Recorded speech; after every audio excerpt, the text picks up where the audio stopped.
Welcome back to All Things Lord of the Rings. I am your host Alex, also known as Solinus Dracone. Frankly, I'm amazed. It's been a whole week and I didn't get a single correction or retraction from anyone. Could I have been that right? Well, since we don't have anything to talk about regarding something I've done wrong, let's kick back off with the narrative. So, when last we left off, Fëanor had pulled a sword on his brother Fingolfin, and as a result got kicked out of Valinor. He went to the north of Aman, to his city called Formenos, with his dad Finwë, and basically just sat and stewed there. Also, the Valar put out an APB on Melkor, but Melkor had fled Aman. Now, where did Melkor go, you might ask? Let's look over his goals for a moment. Step 1. Poison the hearts and the minds of the Noldor so that they would rebel against the Valar. Step 3. Profit. What was step 2? Well, naturally, to destroy everything that the Valar had made that was beautiful, of course. And what was more beautiful in all the world than the two trees, Laurelin and Telperion? I don't think I have done a proper job of selling just how important the trees were. These two trees were the main sources of light on Arda. Oh sure, the elves across the sea had the stars to see by, and to them that was just lovely.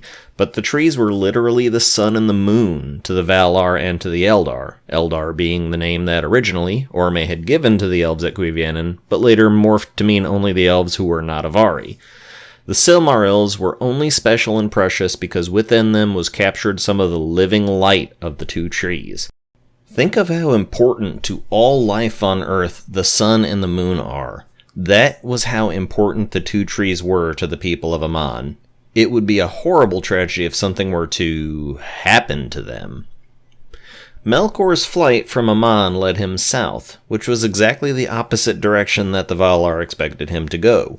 So while Orome and Tulkas were chasing wild geese around Angband in the ruins of Utumno, Melkor had gone to a place called AVATHAR. AVATHAR was a dark place. It was dark partly because the trees didn't reach that far south, but also largely due to who lived there. UNGOLIANT, the great-grandmother of all spiders. While her origins aren't 100% set in stone, it's indicated in the books that she's assumed to have been one of the Ainu whom Melkor had swayed during the Ainu-Lindale, but her loyalty didn't last all that long. So, some dark-ass, mean-ass Ainu decided to take the form of the biggest nope that ever lived. We're talking about a spider the size of a house. Shelob, for all the horror she held, was like some half-assed, many times removed super-great-granddaughter of Ungoliant. Ungoliant is to Shelob as Shelob is to the spiders of Mirkwood, and that's still not even half the description of how bad she was. Ungoliant had a certain hunger, a ravenous sort of hunger that really nothing could ever satiate. What she fed on was what she hated, and she hated nothing more than light. So she gobbled up all the light that there was to be found in her little area of Avathar, and wove webs of pure darkness and gloom and dankness to block any other light from coming in, and so naturally she was fecking famished. Melkor had come to this place for the very express purpose of finding her, because here was the absolute perfect tool to help him destroy the two trees as utterly as he could.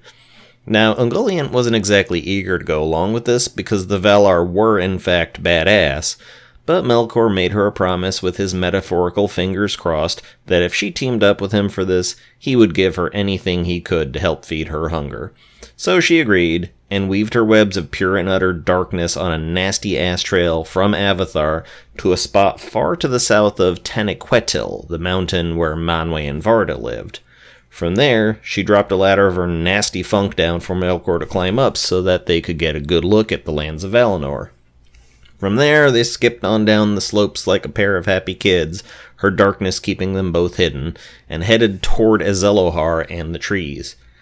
Now, there was a festival of sorts going on in Valinor at the time, so everybody was too busy partying to notice what was up. I mean, when you plan a super-duper-ass festival of the seasons, you go through with it, even if your greatest enemy is at large, because you don't imagine for a second that he's got the balls to come back and screw with your home turf again. Manwë even invited Fëanor to come, because it was that bitchin' of a festival and nobody deserves to have to sit that one out. Finwë didn't come, though. He was kind of miffed that Fëanor was still mostly banned from Valinor, and so he just stayed home in protest.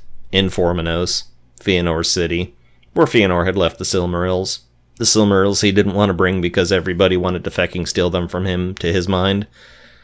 There, Fingolfin made the final best effort anyone could possibly make to mend fences with Fëanor, offering his hand out all, I don't hold any ill will about the sword thing, let's just please try to be brothers, because I am totally on board with you being the king of the Noldor, and I just don't want us to fight anymore.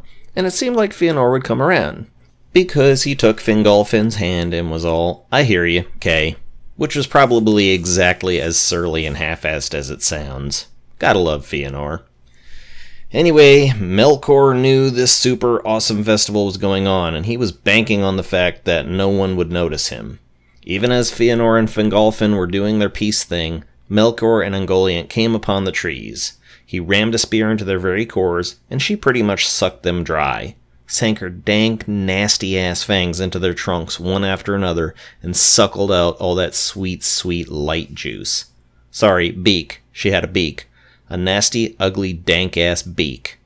She not only sucked them dry, but poisoned them too, because fuck those trees, and thus Laurelin and Telperion were now dead. Everybody panic! Ungoliant, massively charged up from this absolute feast, turned the energy of the light into more of her disgusting webs, and a darkness covered the land that was more than just an absence of light, but a living, evil darkness.